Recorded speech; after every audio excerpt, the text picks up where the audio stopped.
Welcome back to the 94 podcast. My name is Kosi. Welcome back to a brand new video. This is your team of the weekend, a show where we bring you the 11 best players out of the Premier League weekend. It's Matchday 8. It was Matchday 8 actually, and I thought very many players actually performed very well. Some good results. Arsenal winning at Manchester City, Brighton picking up a point against Liverpool, and Manchester United winning at the death. Scott McTominay scoring a brace to actually save them against Brentford. We're going to be diving into the best 11 performances and the best 11 players of the Premier League weekend. Hit the like button, subscribe to the podcast as well. Let me know in the comment box below who are your best performers in this weekend, from goal to striker to the midfielders. What did you think about Matchday 8, and where does that leave your club as well? Now in goal, I've gone with Jordan Pickford from Everton. I had a couple of thoughts and a couple of options in this one. I thought about Jose Sa at Wolverhampton Wanderers. Wolverhampton Wanderers picked up a point against Aston Villa when they actually turned down to 10 men, and it was a very interesting encounter, especially in the end. But Jose Sa, one of the best goalkeepers as well in the Premier League weekend. But I thought Pickford was much better. Bournemouth created a couple of chances and they got there, but Everton won the game at the Goodson Park with a clean sheet. And this is not the first time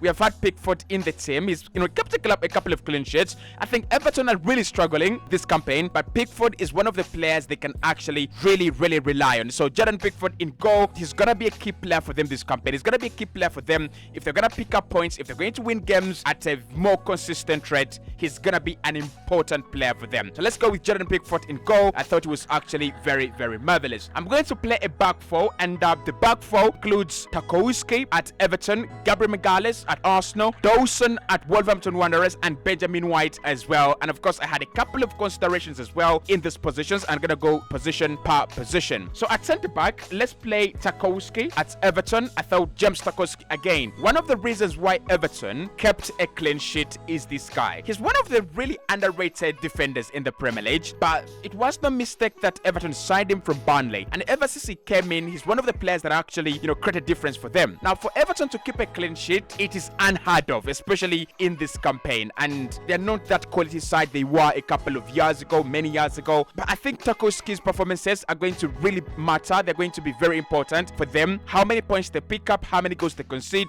and how many clean sheets they can actually keep. So James Tarkowski, very good guy, very good player. He deserves his flowers over this weekend, and he definitely gets them on the 90 More podcast team of the weekend. Alongside James Tarkowski, we go with Craig Dawson at Wolverhampton Wanderers. Now again, Craig Dawson, huge centre back, but he's one of those players that when he was signed by Wolverhampton Wanderers, you didn't actually make much of that. But again, he's one of the players that are contributing to Wolverhampton Wanderers and picking up good points in difficult games. They've picked up a point against Aston Villa. They have beaten Manchester City, and they've also beaten Everton. And these guys are simply becoming better and better under Gary O'Neill. It's surprising. But Craig Dawson, again, he's older. You don't expect him to throw his body on the line all the time. He doesn't maybe have the legs. That's what you think. This guy is the complete opposite of what I've just said. He's always running. He's throwing his body in the line of fire. He's industrious. He's a genius of a centre back. He's a cheat code.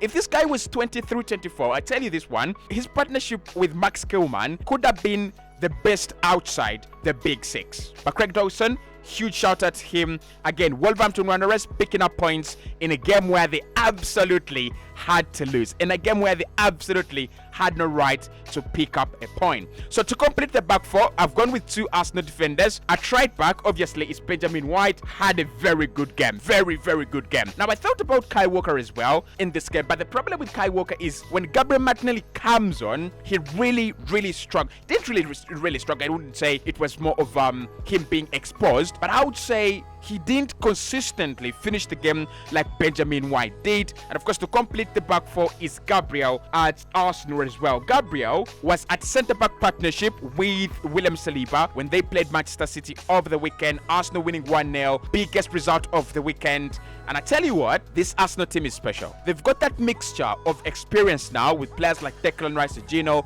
and Thomas Partey. And then they've got a mixture of character where you have Gabriel, and then you've got Silk. Jesus, Odegaard, Vieira, Silk. So it's a mixture of different components, this team. And it's a very very good team. It's a very, very, very good team. So I would say still that Arsenal had a very good game, and those two players, Ben White and Gabriel, were pretty much outstanding throughout the weekend and throughout the game for City. Well, let's go to the midfield, where I've played 3 and 3 up top. So if the 3 in midfield are easy. First and foremost, let's go with Scott McTominay at Manchester United. Scott McTominay was very, very present and had a very, very good game when Manchester United turned the result upside down to beat Brentford by 2-1. Scott McTominay scoring a brace. Now, he comes on in the last minutes of the game, and that's why I've actually selected him in this game rather than any other Manchester United player. He comes into a game where Man United have surely lost the game. They're surely looking onto the next one, and they're surely looking at who to blame in this one. Is it Erik ten Hag? Is it the Glazers?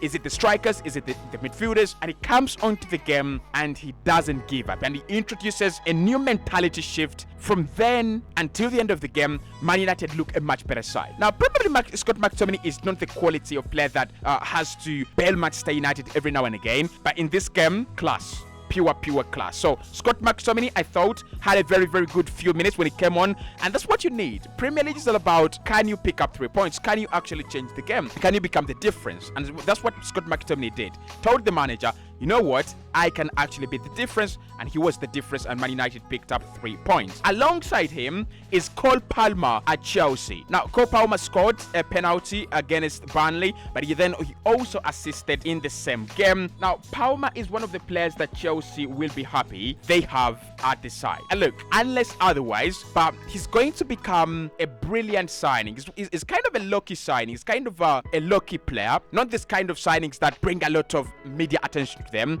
but it's one of the players that are fitting in well under Mauricio Pochettino. So Cole Palmer, Raheem Sterling, Nicholas Jackson, Enzo Fernandez, Moises Caicedo. That team has something going. Now, they've not actually clicked yet, and just like so many other Premier League teams, they have not clicked yet, apart from Spurs, maybe Brighton, and maybe Aston Villa. The rest of the other teams are struggling, right? They're struggling during the opening days of the campaign, and you really don't think Chelsea are outside that bracket. But Chelsea, most importantly, are starting to win games, and they're starting to find a winning formula, and that winning formula includes players like Cole Palmer. Good game. Purely good game Cole Palmer had there at the Turf Moor. And to complete this midfield, we'll go with one more Chelsea player, and that is Raheem Sterling. Raheem Sterling has sent a statement to the manager at England, Gareth Southgate, that you have dropped me. You have actually not called me for the England national team. But hey, look, this is what I can do. As an Arsenal fan, I'm really, really angry. Raheem Sterling is fit, and Southgate continues to call Bukayo Saka even when Raheem Sterling is fit and Saka is unfit. It's kind of discombobulating. But I think with Raheem Sterling, we are going to pick him in the team of the weekend a couple of times, and I expect to see his name on my sheet every single weekend, unless otherwise. A goal, an assist. He's one of those players that absolutely can run a game. And for me, he's a Mauricio Pochettino player. He's a Mauricio Pochettino man. So, Raheem Sterling, Cole Palmer, Scott McTominay, all in midfield for the team of the weekend. I've really gone with big teams players because you look at the performances of small teams, apart from Fulham, where I thought they had a really good game against Sheffield United, but Sheffield, not the quality that I would expect Fulham to struggle against. I really thought the big teams also stood up, and the big boys as well stood up to give us good performances. Okay, to complete this team, up top, I've gone with the 3 players as well. At centre forward, I've gone with Alexander Isak at Newcastle. Now, Alexander Isak is a brilliant player, like really brilliant player. He scored a brace against West Ham when Newcastle secured a point against West Ham at the London Stadium. And maybe there are questions to be asked of this Newcastle side, why they didn't win this game and how they actually conceded a stupid second goal. But when we don't consider that, Alexander Isak's 2 goals could have brought 3 points, and eventually they brought a point to Newcastle. Newcastle are becoming a much better side, in my opinion. They will eventually be in the top 4 conversation. Newcastle, Chelsea, Tottenham, Man United, Brighton, Aston Villa, they will be in that conversation, and they rightly so. They are picking up good points. They're performing well. They're not a side you can actually undermine. Alongside Alexander Isak is another brace from Mo Salah. Mo Salah scored 2 as Brighton and Liverpool shared points with each other. That was over the weekend at the Amex. Now, Salah, one of them was a penalty. But what I like about Salah and what I liked about him is the performance in that game. Class. Purely class. We might have a few arguments whether, Mo Salah is the same level as when Sadio Mane was here, or is the same level, or will ever be at the same level. But that conversation really doesn't matter now. What matters now is Mo Salah, team of the weekend. He's a team of the weekend contender. Now, to complete this one, we'll go with Gabriel Martinelli, the only goal scorer in the Manchester-Arsenal derby. It could be a derby, we could call it a derby for purposes of this game. Tight game, very few mistakes. It needed brilliance. I think it's one of those games that could have been decided by the genius of soccer, by the genius of Kevin De Bruyne, and by the genius of, that one strike from Lodri. He's decided this fixture before by the Lodri. He's decided this fixture before. But this time, it was an Arsenal player, and this time, it was Gabriel Martinelli. I think Man City will feel hard done by, because when Trossard is on the pitch, it's kind of settled. But when Gabriel Martinelli comes onto the pitch, and Pep Guardiola has then got to readjust his system. And of course, you cannot really readjust a lot when you already have Josko Gvardiol, Diaz, and Walker. So you can't readjust a lot.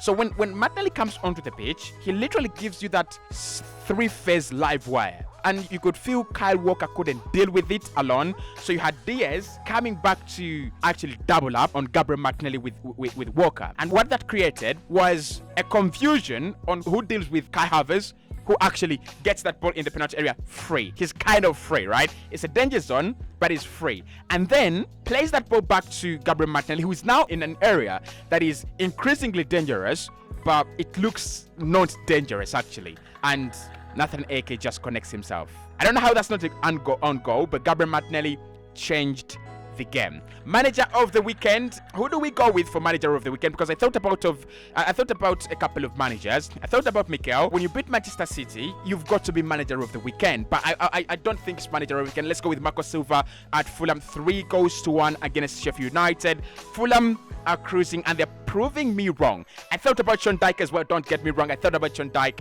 as well. But for me, Sean Dyche, he's got to win those games. He's got to win games at the Goodson Park. He's got the environment. He's got the Sigma funds to win the games at the Goodson Park. If he doesn't win them, I don't know what it's going to tell us. So that is my team of the weekend. See you soon.